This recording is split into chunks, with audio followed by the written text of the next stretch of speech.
इस समय हम दुर्ग में हैं और आप देख सकते हैं कि बड़ी संख्या में विद्यामितान राज्य अतिथि शिक्षक रायपुर विधानसभा घेराव के लिए रवाना होने की तैयारी कर रहे हैं। हम भी इन्हीं शिक्षकों के साथ बस में बैठकर रायपुर तक की पूरी यात्रा आपको दिखाएंगे। इस वीडियो में होने वाली बातचीत थोड़ी ज्यादा बड़ी हो गई है, इसलिए इसे अलग अलग भागों में बनाया जा रहा है।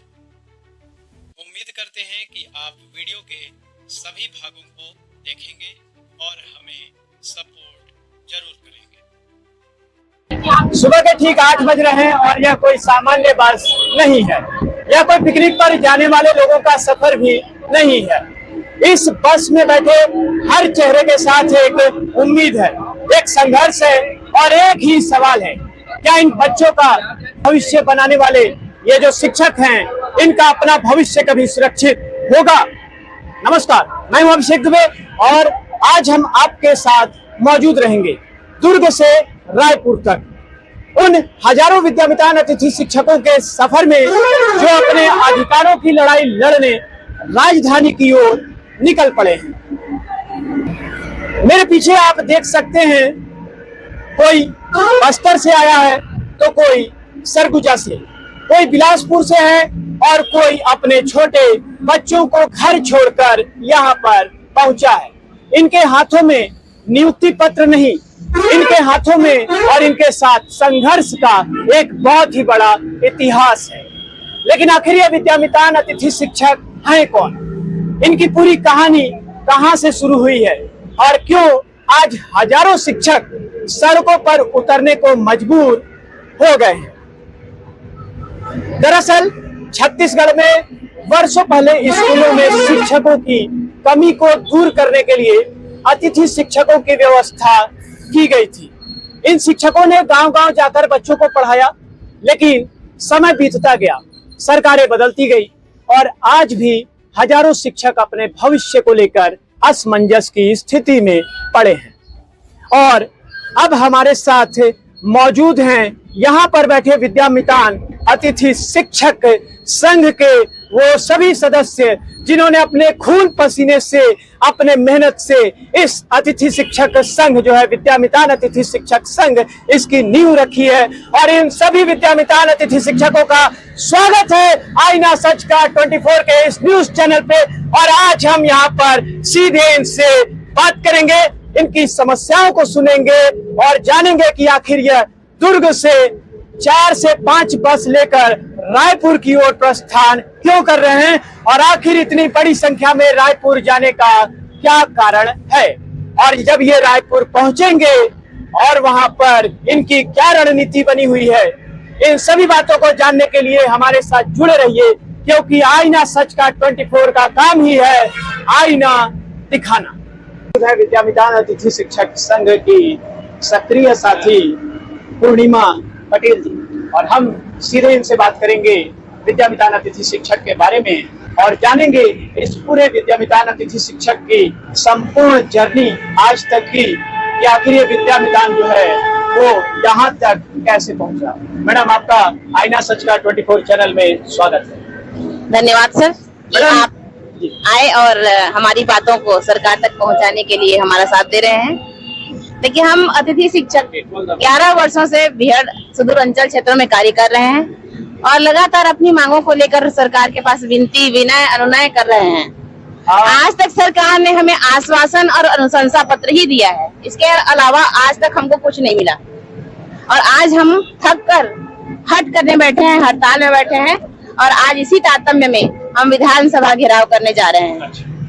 तो मैडम, आपके पूरे कवरेज को मैं लगातार करते आया हूँ, लेकिन आज ये जो एक्सक्लूसिव कुछ इंटरव्यू में आप विद्यामितान अतिथि शिक्षक जो साथी हैं, मैं इन सबसे कुछ महत्वपूर्ण सवाल है उसको जानना चाहता हूँ, जिसमें मेरा सबसे पहला सवाल तो ये है कि आखिर ये जो विद्यामितान अतिथि शिक्षक संघ है, इस विद्यामितान अतिथि शिक्षक संघ की जो जर्नी है, शुरुआत है, आखिर ये शुरुआत कब हुई और ऐसी किन परिस्थितियों में, कौन सी ऐसी परिस्थिति थी जब इस विद्यामितान अतिथि शिक्षक की उद्भव हुआ, सरकार को इसकी जरूरत पड़ी थी?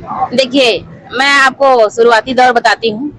2016 में विद्या मितान की नियुक्ति प्लेसमेंट एजेंसी के तौर पे हुई थी। जी सरकार ने विहड़ सुदूर अंचल क्षेत्रों में जहाँ कोई सुविधा नहीं है, लाइट, पानी, बिजली आदि की सुविधा नहीं थी, उस समय वहाँ शिक्षक नहीं थे। जी। विज्ञान, गणित, रसायन, भौतिकी, वाणिज्य, इन सभी विषयों के टीचर नहीं थे।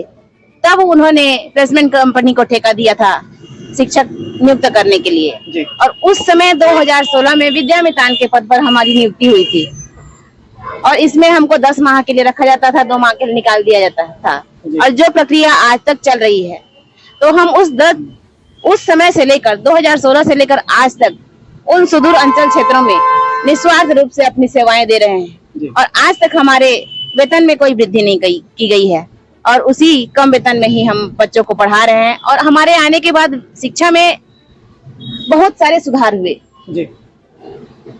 तो इसके बाद भी सरकार ने हमारी मांगों पर कोई विचार नहीं किया है। तो मतलब 10 साल 11 साल का समय, लंबा समय आप लोग ने इस सरकार को, बच्चों को अपना पूरा समर्पण कर दिया, दे दिया। जी सर, सामान्य देखा जाए तो भाजपा कार्यकाल था जिसमें 8 साल में शिक्षकों का संविलियन हो रहा था।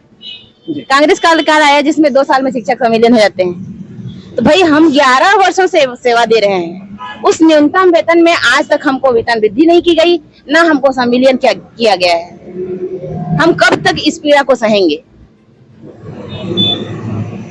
और आज हम अपनी पीड़ा को खत्म करने के लिए, अपनी मांगों को सरकार तक पहुंचाने के लिए उग्र आंदोलन करने के दौर पे जा रहे हैं। जी। तो आंदोलन तो मैडम हम लोग पहुंच ही रहे हैं आंदोलन पे। आंदोलन से पहले कि हम आपको संपूर्ण चीजें जो जानना चाहते हैं, तो इस जो है अभी तक आपके जो ये विद्या मितान अतिथि शिक्षक संघ है, उसके जो जरूरत पड़ी वो इसलिए पड़ी क्योंकि सुदूर क्षेत्रों में जो आदिवासी बच्चे थे, जहाँ एक तरह से कहें तो सबको पता है शिक्षकों की कमी थी और शिक्षक जाना नहीं चाहते थे। उस समय हाँ। ऐसी परिस्थितियां थी। हाँ। तब आपकी जरूरत जो है वो सरकार को थी और सरकार ने आपको बुलाया और आप बिल्कुल खुशी खुशी वैसे क्षेत्रों में गए और पढ़ाई की और बच्चों को आगे बढ़ाने का प्रयास किया। बिल्कुल हमने प्रयास किया, हमने कार्य भी किया और घोषणा पत्र में, वादों में लिखा भी गया है कि हम लोग का प्राथमिकता से संविलियन होगा। मैडम लगा धीरे धीरे आगे बढ़ेंगे हम जी। तो जब सरकार को आपकी जरूरत थी तो सरकार ने आपको बुलाया और जब सरकार की जरूरत पूरी हो गई तो आज वो आपकी बात सुनने के लिए तैयार नहीं। चलिए, अभी आपके इस संघ में टोटल कितने लोग होंगे मैडम? अभी 1650 है हमारे संघ में। 1650 है। आपका नाम और कहाँ से हैं आप मैडम? मेरा नाम पूर्णिमा चौधरी, मैं रायगढ़ जिला अध्यक्ष अतिथि शिक्षक संघ। ठीक है मैडम, धन्यवाद। चलिए, हमारे साथ अभी विद्या मितान अतिथि शिक्षक संघ के बहुत सारे यहाँ पर सक्रिय साथी जो लगातार विद्या मितान अतिथि शिक्षक संघ के लिए अपना सर्वस्व न्यौछावर करने के लिए तैयार हैं, वो इस बस में मौजूद हैं और हम लगातार आपसे एक एक करके उनसे बात कराएंगे, उनकी समस्या को बताएंगे और आखिर ऐसी कौन सी परिस्थिति पड़ी कि उनको यहाँ दुर्ग से, मैं एक बार और आपको बता दूं कि दुर्ग में लगातार इनका 15 दिनों से 1 तारीख से जो है धरना प्रदर्शन, हड़ताल जो है वो चल रहा था और इस बीच में लगातार इन्होंने कई बार कई गतिविधियों को अंजाम दिया। 2 बार जो है, एक बार दुर्ग में शिक्षा मंत्री जी का निवास घेराव करने के लिए गए थे और दूसरी बार अभी जो है 13 तारीख को ये विधानसभा घेराव, दुर्ग से रायपुर के लिए विधानसभा घेराव करने के लिए निकले थे और जो जन सैलाब आया था वो शायद दुर्ग में आज तक किसी भी हड़ताल में, किसी भी धरना में नहीं देखा गया था। और वहां पर जो है शासन प्रशासन के द्वारा इनको रोक दिया गया था। 13 तारीख को ये रायपुर के लिए विधानसभा घेराव के लिए निकले थे, लेकिन इनको रायपुर विधानसभा घेराव करने से पहले ही बड़ी संख्या में, भारी मात्रा में पुलिस बल का प्रयोग करके बैरिकेड लगाकर रोक दिया गया था, जिसके कारण ये विधानसभा घेराव नहीं कर पाए थे। लेकिन आज इनकी जो रणनीति है वो दूसरी रणनीति है। उस समय ये पद यात्रा करके पैदल चलकर विधानसभा घेराव करने जा रहे थे, लेकिन आज ये विद्या मितान अतिथि शिक्षक बड़ी बड़ी, कम से कम 4 से 5 जो बड़ी बड़ी बस हैं उसको इन्होंने बुक किया है और भारी मात्रा में ये दुर्ग से विधानसभा घेराव की ओर निकल रहे हैं। इसी बीच हमारे साथ ममता पटेल जी भी बैठी हुई हैं और हम इनसे भी जानने का प्रयास करेंगे।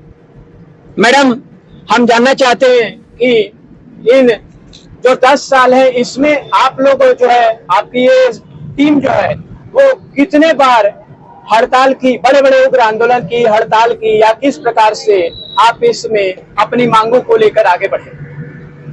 हमारा जो संघ है वो काफी बार अपनी मांगों को पूरा करने के लिए सरकार के सामने हड़ताल कर चुके हैं। पिछले ही गवर्नमेंट में जब बीजेपी की सरकार ने हमें नियुक्त किया था और हमने एक लंबा आंदोलन किया था, तब हमें प्लेसमेंट एजेंसी से सरकार जो है अपने अंतर्गत लाई और कांग्रेस के कार्यकाल में ही कई बार अपनी मांगों को कुछ छोटे रूप में ही सही लेकिन हमें दिया गया।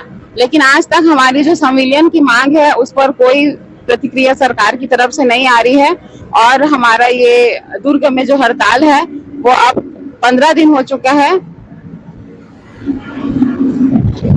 तो आप लोग जो ये हड़ताल कर रहे हैं या इतने बार हड़ताल आप लोग किए हैं, तो कभी इसका कोई फायदा आप लोग को मिला? कोई भी उपलब्धि आपकी जो हड़ताल किए या आंदोलन किए आप, तो उससे आपको कहीं पे आज तक इन 10 वर्षों में, 11 वर्षों में कोई उपलब्धि इससे आपको मिली? नहीं, बिल्कुल भी नहीं। हम लोग जो क्वालिफिकेशन रखते हैं व्याख्याता के पद पर, उस पर कोई भी हमें फायदा नहीं हो रहा है। नियमित शिक्षकों के जैसे ही पढ़ा रहे हैं लेकिन हमें आज तक कोई लाभ नहीं मिल रहा है। 20,000 की नौकरी में हम लोग अपना जीवन यापन बहुत ही मुश्किल से कर पा रहे हैं। तो आखिर आप लोगों को सड़क पे क्यों आना पड़ रहा है? 20,000 रुपए तो आप लोगों को मिल रहा है और 20,000 रुपए कोई कम वेतन तो नहीं होता है। 20,000 में घर चलाया जा सकता है, तो आप लोगों को सड़क पे आने की क्या जरूरत पड़ रही? वही तो है, समान काम समान वेतन। जब एक ही स्कूल में पढ़ाने वाले इतने नियमित शिक्षक हैं जिनको वही 2-3 क्लास पढ़ाकर 70 से 80,000 पेमेंट दिया जाता है और वही काम जब हमसे लिया जा रहा है तो 20,000 दिया जा रहा है। तो सरकार को जब आवश्यकता थी तब हमें नौकरी पर लाई, नियुक्ति दी और आज जब सरकार की आवश्यकता खत्म हो गई है तो हम पर कोई सुनवाई ही नहीं किया जा रहा है। चलिए।